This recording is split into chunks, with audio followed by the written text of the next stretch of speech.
holy and dearly loved, clothe yourselves with compassion, kindness, humility, gentleness, and patience. Bear with each other and forgive one another if any of you has a grievance against someone. Forgive as the Lord forgave you. And over all these virtues, put on love, which binds them all together in perfect unity. Let the peace of Christ rule in your hearts, since as members of one body, you were called to peace, and be thankful. Let the message of Christ dwell among you richly as you teach and admonish one another with all wisdom through psalms, hymns, and songs from the Spirit, singing to God with gratitude in your hearts. And whatever you do, whether in word or deed, do it all in the name of the Lord Jesus, giving thanks to God the Father through him. Amen.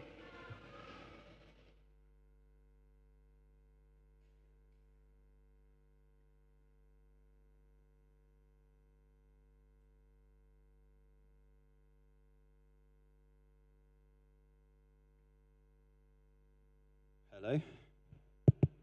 Good morning from me. It's nice to see you. My name is Andy. I love the sound of retreating chaos.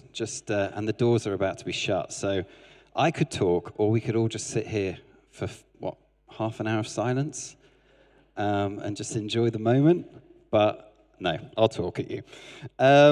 So I heard a few months ago, and it stayed with me, that years ago, the British, when we were in India, we in Calcutta decided to build a golf course, and the golf course was pretty ambitious, and they got all these engineers involved, and they put a lot of effort into making this particular course. Right, I'm going to start a timer as well, because otherwise I will be talking for a long time. And then when they finished this course, everyone was very pleased with themselves, and then they had a moment where the first golfers came, and they teed off on the first hole, and they realized pretty quickly that there was one thing the engineers had forgot to factor into their calculations, and that was monkeys. Because the moment they started playing golf, every time a player hit a ball, a pack of laughing monkeys would run from the nearby jungle, would grab the ball, and then just throw it anywhere. And so the British tried all sorts of things to try and address this particular problem. So they tried shooing the monkeys away, which didn't work. They tried building a big fence around the golf course, but of course the monkeys just climbed the fence.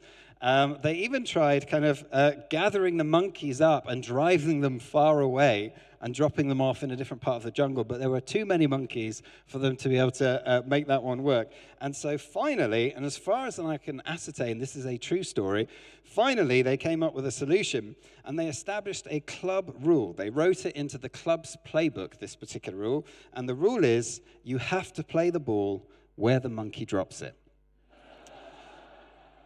It was John Ortberg who was sharing that on his podcast, and it stayed with me because that rule, I don't know, it really hit a chord with me. And I think that's partly because for me, for my family, we've been on a bit of a journey over the last few years, and life has, I guess, kind of like thrown the ball in a direction that we weren't expecting it to go. And that happens for so many of us. We think that life is going to be this kind of straightforward run up the fairway until you make it to the green. And then sooner or later, and it happens to everybody, it is inevitable, a gang of wild monkeys breaks into our life, picks it up and throws it off into the forest. And we find ourselves in a situation where we are doing things, having to deal with things that we never expected we were going to have to deal with. Often those things are hard. Quite a lot of the time, those things are hidden as well. Just in the time that I've spent at this church, which is coming up it'll be a year in July. It's gone really quickly. But I've just had so many conversations where you get this privilege of seeing just for a moment, like a glance through somebody's window as you walk past their house, as it were, that what the sorts of things people are dealing with. People who are caring for elderly relatives is a big one, actually. And the challenges that come with that, the fact that you find yourself caring for the person who raised you, and you find them slowly slipping away, and the pain on an emotional level of seeing that happen whilst you're also trying to be strong for that other person. And just the sheer hard work. I was talking to somebody who's telling me they were trying to get arrange a haircut for their mum. and how much work it was just to make sure that they remembered because their memory was going, and that the person who was running the home where they were got the message, and that the hairdresser turned up at the right time. And just there's a lot of work that goes into that. And we've just seen many of the parents of young kids who are up in the night. I chatted to one of the mums this morning. I said, how many times were you up last night? She said, oh, it was a great night. I was only up twice. And just the hard yards of changing nappies at 3 o'clock in the morning, the challenges that come, and it's usually for the mum, not always, but of stepping away from a career. Where sometimes in the career you're given public affirmation and you feel like you're kind of being able to do what you've been given to do. And the joy of parenthood is second to none. And yet at the same time, it does feel like a loss. And you're having to do something which nobody, the baby does not give you an appraisal at the end of the first 6 months and say, you know what, these things need to be better, but you're doing a fantastic job on the whole. You don't get the affirmation for that. I've chatted with people who are dealing with really hard situations at work. So I spoke to somebody the other day who'd had to make people redundant, and it had been horrific. These people were friends, and they had to walk them through a redundancy process that they said it nearly killed them. I know people who the only way they can make ends work is they've taken a job in London, and so they have to commute 2 or 3 days a week down to London. So they say goodbye to their daughters, they say goodbye to their wife, and they hop on a train and they head back down to London. They see them at the end of the week. As Ailey said, some of us are students. Sometimes we have lectures at 11 o'clock in the morning. We have to drag ourselves out of bed. No, that's why you've got the reputation. I'm the reason. But whatever phase of life you're in, we find ourselves, students I know, caring for friends who are going through really difficult things, some of whom are coping with their parents getting divorced the moment that they've left home, some of whom are battling with mental health problems for which there is no easy solution. So all of us find ourselves in seasons of life, and usually in every season, I think, where we are having to deal with things that are hard, and where we are really being asked to do things we'd rather not have to do, and where much of that we have to do without being thanked. But the reality is this: you've got to play the ball where the monkey drops it. And one way or another, these things are going to have to get done, and we're going to have to do them. But the practice or the discipline of service, taking hold of this as an approach to what we do when the ball's landed somewhere we'd rather it not have landed, really can change so much. And so spiritual practices, for those who haven't been around, they're not things that we do to earn God's love. He loves us because he loves us because he loves us. Just like those little kids that were up here this morning, the parents, I'm sure they want the kids to do the washing up one day, but that's not a requirement for love. The love is just a free gift. So it is with God. He gives us his love for free. Salvation is not something that we earn. It's not something that we clock up a certain number of points. We're not weighed on a scale when we finally get to heaven to find out whether we fit in or not, whether we can belong or not. Salvation is given to us freely because of Jesus' death on the cross. So the spiritual practices are not about that. What they are about is when we come to know our God, when we come to receive him into our lives as our King, and as the one we choose to follow, then we want to grow into his likeness. We want to become more like him. And the practices are just like any habit that we have in our life forms us. The practices are habits that there are things that we can do that open us up to being shaped, that make us malleable, as it were. In the same way that when metal is heated, it becomes soft, and you can mold it a little bit. These practices, the more that they're there in our lives, the softer, as it were, our souls become to God shaping us and to him doing his work in our character, in our minds, and through us and through our lives. So, that being said, the spiritual practices, if they were people walking along the street, we would probably walk past the discipline of service, the practice of service. It would look to us pretty unremarkable, pretty ordinary, pretty mundane. And I remember a while back, I went through a phase of watching these videos on YouTube of famous bands that they got to dress up like in disguise, as it were, like normal people. And then they put them in the New York subway or somewhere else, and they would just start playing, like U2, Coldplay, people like that. And when they started playing, initially everybody just walked past because they looked pretty unremarkable. Even though you've got like a world-class performer who would fill stadiums of 80,000 people just walk past on the street, not realizing who they were. Similarly, if we were to walk past the spiritual practices, I think we'd walk past the discipline of service thinking, hey, this is just an ordinary one. I'm going to keep going until I get to the discipline of celebration or the practice of Sabbath, right? Some of those ones that are a little bit more fun, sound a bit, they've got something to them. But even prayer, but the discipline of service, we'd walk past it. And yet if we did that, what we would do is we would miss the world-class ability that the practice of service has to shape and to refine us. So if I was going to rename it or rebrand it, I guess to make it a little more accurate, what I would call it is the practice of doing God's business. Because astonishing as it is to remember this, our God is a servant. He reveals himself to be a servant king. In conversation with his disciples, when they're in a kind of jostling for position among who's like the top disciple, Jesus says this to them in Matthew chapter 20, verse 28. He says, instead of jostling for position, essentially, instead, whoever wants to become great among you must be your servant. And whoever wants to be first must be your slave. The Son of Man did not come to be served, but to serve. In many ways, that's a summary of Jesus' entire life. The Son of Man did not come to be served, but to serve. If you're looking at Christianity from the outside, if you're trying to make sense of what it is, what is at the heart of the message of Jesus, understand these words. He did not come to be served, but to serve, and to give his life as a ransom for many. Elsewhere in Luke's gospel, he's talking about the same thing to the disciples, and he puts it like this. For who is greater, the one who is at the table or the one who serves? Is it not the one who is at the table? But, and that but is huge. Is it not the one at the table? Isn't that how the world works? Isn't it the president in the Oval Office? Isn't it the CEO in the big corner suite?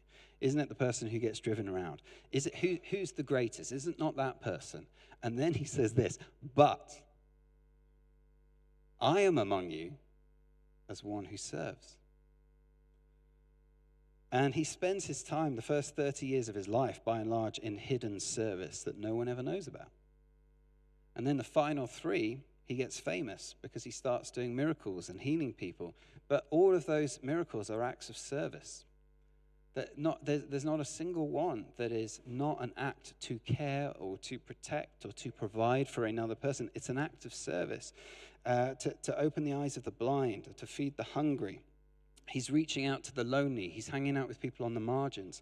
As his life builds in the final week towards his crucifixion, really the fulfillment of his mission, what he does on the final night of his life is he gets down on his knees and he washes feet. He serves. He acts out what it is to be a servant. And then in his death, what he's doing is he's giving his death away. He's serving to his final moment. And I used to think, yeah, Jesus came as a servant for a brief time. And now what he's done is he's gone back to being God on a throne. All right, he left the throne of heaven. He came down, he served for a bit, and then he went back to the throne of heaven to carry on being God.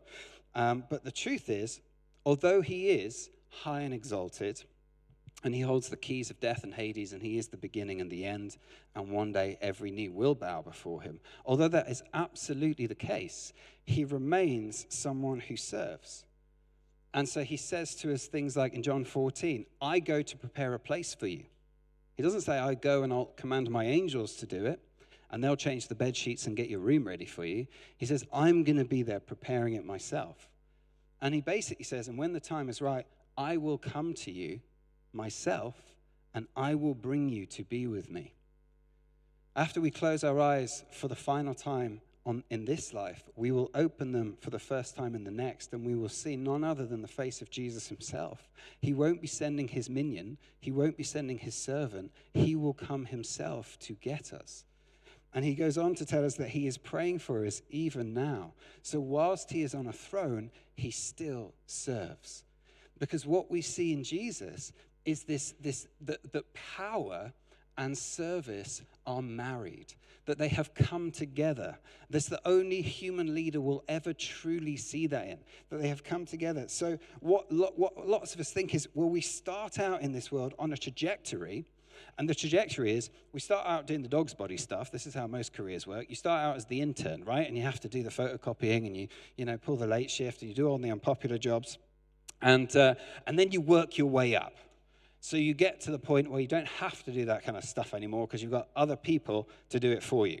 And that's really the trajectory that many of us are on. I'm on that trajectory with my own children. I have 4 of them, and it's like, all right, fine, I'll change your nappies now. But one day, you will change my nappy. I am on a trajectory where one day you will be there to provide for me. That's how we think.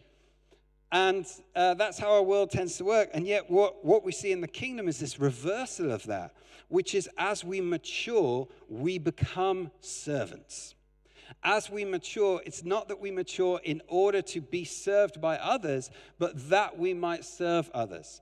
And that doesn't mean then we refuse the promotion. It doesn't mean we don't take high-powered positions in whatever area you happen to be working in if they become available to us. But what it does mean is the reason we step into those positions and the reason we accept influence when it's offered to us, if it's right, is because it allows us to serve people.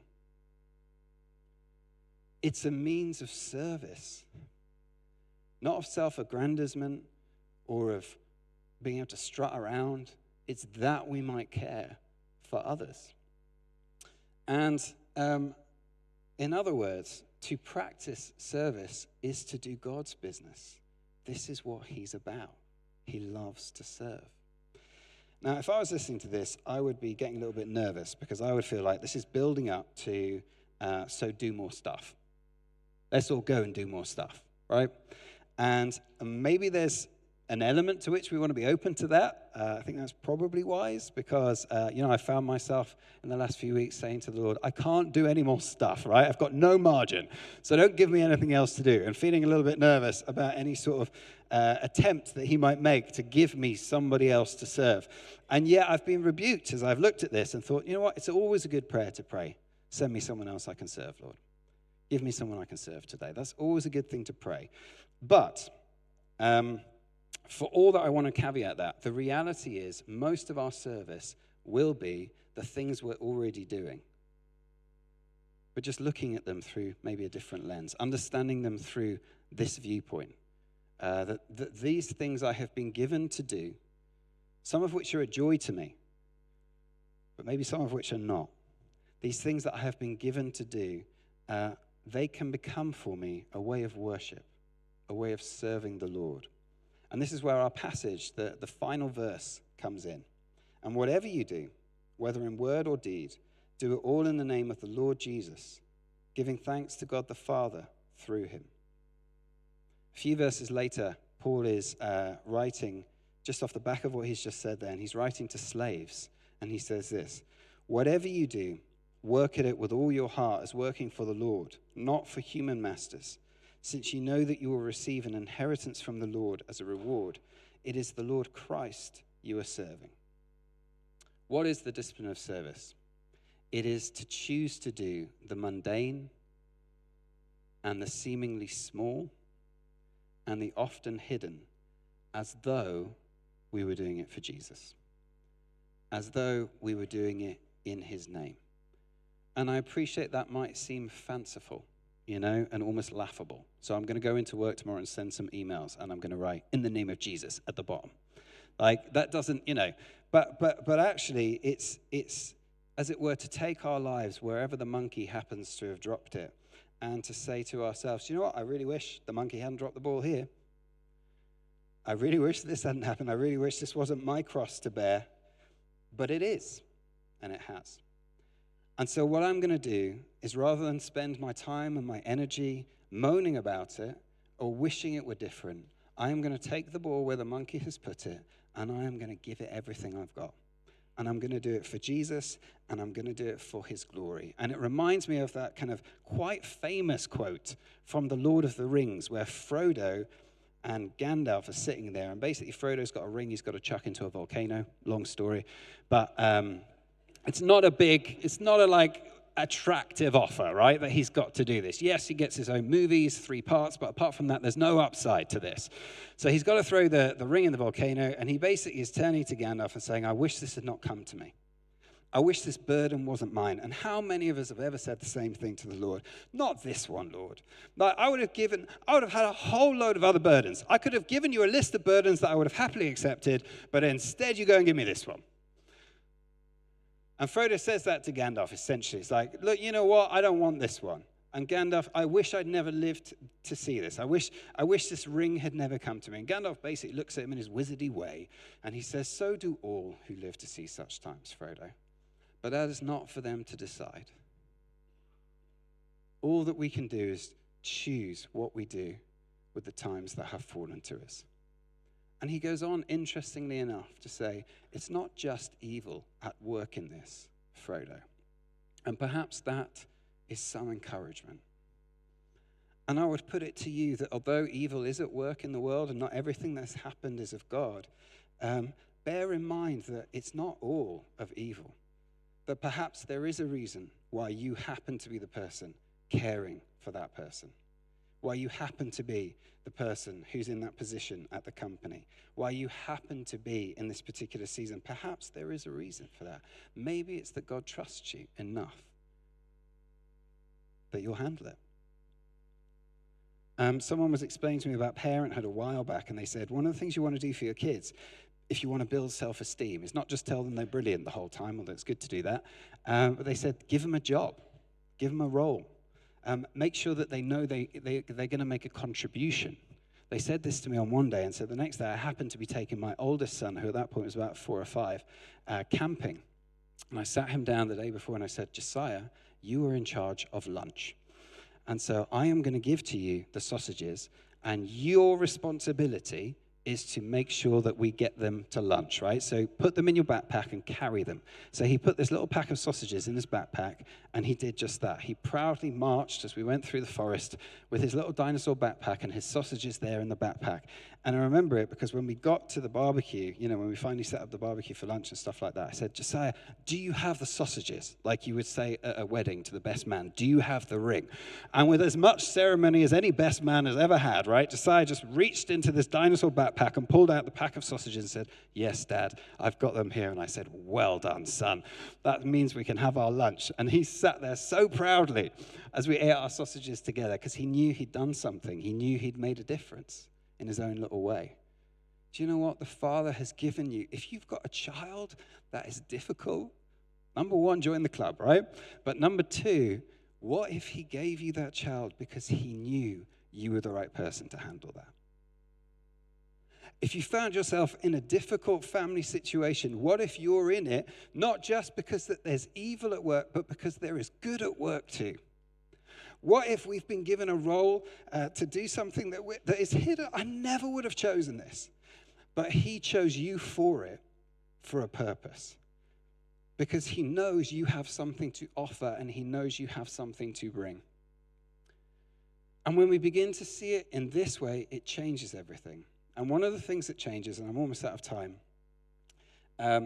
but let me give you 2 perspectives on it. When we start to see the hidden things, that whether it's the nappies or the emails or the hard conversations you have to have, when we see those things as done for him, here's 2 differences that it makes.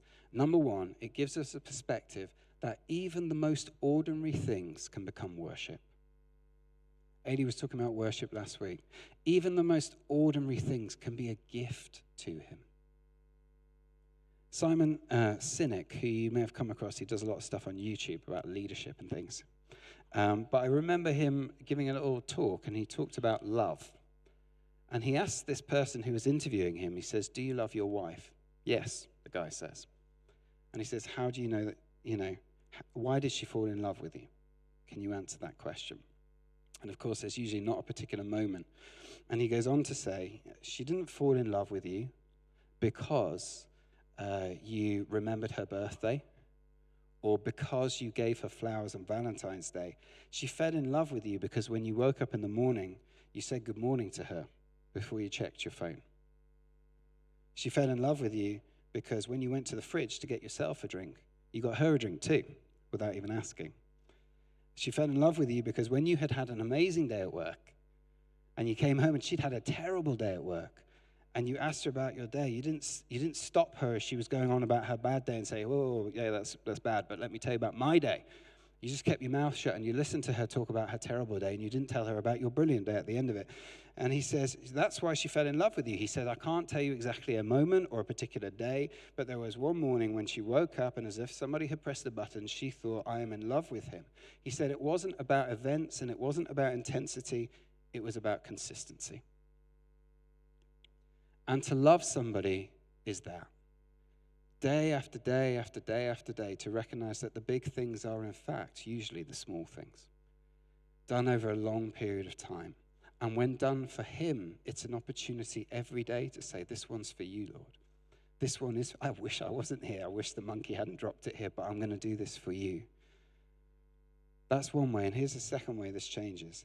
When we do stuff that's hidden and hard, although some people get it, and you can kind of like have that mentality when you chat to somebody else who's been in the same trenches as you have, that there's this bond for a moment, you get that. But most people never get it.